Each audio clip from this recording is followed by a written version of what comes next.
this shader works. Greetings and welcome to a new devlog for It Fades. In this devlog I'd like to speak a bit about the gameplay. I think I can categorize them in 3 classes. First is walking and exploration. As with any other game, you walk from one place to another. While the maps usually have one main path you can take, there will be secret or hidden or simple paths off of the beaten track that will lead you to different places with different rewards, be it lore or even gameplay affecting things, new spells, new traits. While I don't want this game to be designed around secrets, I do want to have a couple of them around the map just to make it a bit more spicy, get the players a bit more involved. Secondly, object interaction and dialogue. For objects you just press the interact button and you get an interface to tell you whatever happens with it. Let's be honest, people are just animated objects anyway. With dialogue, you can see here an example of talking with Wolf, with lines spoken by each other, and sometimes you get to pick a response. And now the main focus, the core gameplay of the game, the combat. As I've said in an earlier devlog, the main combat is spellcasting using elemental magic. You have to pick the correct element to be able to effectively deal with the enemy you are fighting. I think I've mentioned that it's not as straightforward as rock paper scissors, so how about we explain it a little bit better. Elements have 3 types of relations between them. Same, the opposite, or I call these two tangential. All of these relationships will matter at some point or another in the gameplay. Here's an example. You are fighting an air elemental. If you want to fight it correctly, you have to pick the earth element, as it's the opposite. This way you can basically negate its defenses and deal maximum damage. If you pick the same element, in this case air, you will be dealing heavily reduced damage. I don't want to go the path of completely negating damage, because at one point you as a player will also be able to, let's say, focus completely on an element, and I don't want you to become completely immune to damage. If you pick a tangential element against an enemy, well, you'll be dealing regular damage.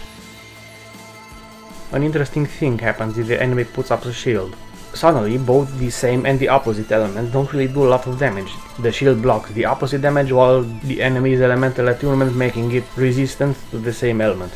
Thus you are left to pick one of the tangential elements. Not only will they do damage past the shield, they will also explode the shield, dealing heavy damage to the enemy. This adds a nice layer of complexity to the combat, making the player have to choose which element to pick. Another mechanic is parrying. For the first couple of moments when you put up a shield, if the attack from the enemy is a projectile type, you can reflect it back. If it's not a projectile type, well, we'll see about that. If you enjoyed this devlog, a like on the video will go a very long way, and I'll thank you for it. And if you want to keep up with my upload to see how the game will progress, feel free to subscribe. It both helps me know you're interested and will let you keep up with my progress. And if you have already, I thank you very much. This isn't in the game right now, but I'm thinking of adding a perfect block to the shield up mechanic as well. So when you put up a shield, you don't just parry but also perfect block. This way, if you're trying to parry a non-projectile spell, you'll still be able to negate the damage. Of course, one single attack at a time. The way I want the parry and the perfect block to function will be relative to your element and the attack's element. Right now I think it will be something like this. If you're using the opposite element of the enemy, you will have a small parry window but also a small perfect block window. That way, if you're good with your response time, you can deal with almost any attack. If you want to focus on parrying, you can swap to a tangential element. This makes it a little more dangerous. If you don't know exactly what's going to happen, if your timing is off or you are trying to parry a non-projectile, it will explode your shield and deal heavy damage. However, if you correctly estimated the attack, you will have even larger than normal parry window. Meanwhile, if you pick the same element, you will have a larger than regular perfect block window but no parry chance. This is in case you want to be a bit more defensive than usual. So all in all, I think I've struck an okay balance between offensive and defensive skills. I'll probably have to tweak them a little bit more in the future, but right now I'm happy with where I am. You as a player will be able to wield 2 light attacks and 1 heavy charged attack.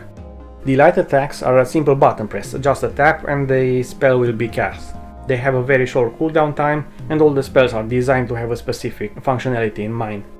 Meanwhile, for the heavy attacks you will have to keep a button pressed to charge them up. You can release the button earlier, but it will usually be a weaker attack. Charging a spell up will either make it more powerful or lasting longer. Here are a couple of examples. The heavy missile is much more powerful, meanwhile the swarm just lasts as long as you keep the button pressed. Right now the heavy attacks have a longer cooldown. For the future I want to implement a mana system, just for heavy attacks I mean. This way, instead of having an arbitrary cooldown on each heavy attack, I could just tweak the amount of mana used for each charge, and the player will have to wait until the mana is recharged to be able to use it again. And to make the combat a bit more fluid, I will want to make damage dealt equal to mana regains, so you'll have an incentive to keep fighting instead of just hitting a heavy attack then hiding behind a wall. And I have a good chunk of spell types I want to implement. A couple of them are implemented right now, but it's just a very narrow slice compared to what I want in the final product. These aren't just damaging spells, but also utility, crowd control, and various combinations. Here's how my sketchbook looks for the various types of attacks I have in mind. If something caught your eye there looks particularly interesting, please tell me. I'm trying to make them all unique and interesting and have their specific use in the battlefield. If you have any thoughts about the combat, if you like or even dislike any aspect of it, please let me know. It's still open for tweaking and repairing different things, so I'm happy to hear any form of feedback. In the next debug I want to talk a bit about the world building, the lore, the story. Hopefully it will be as interesting to you as it is to me. And until then, thank you for watching, ciao!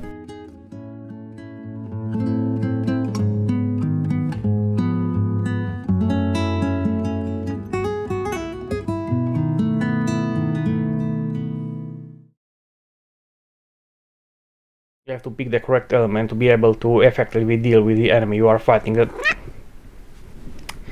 Meow meow.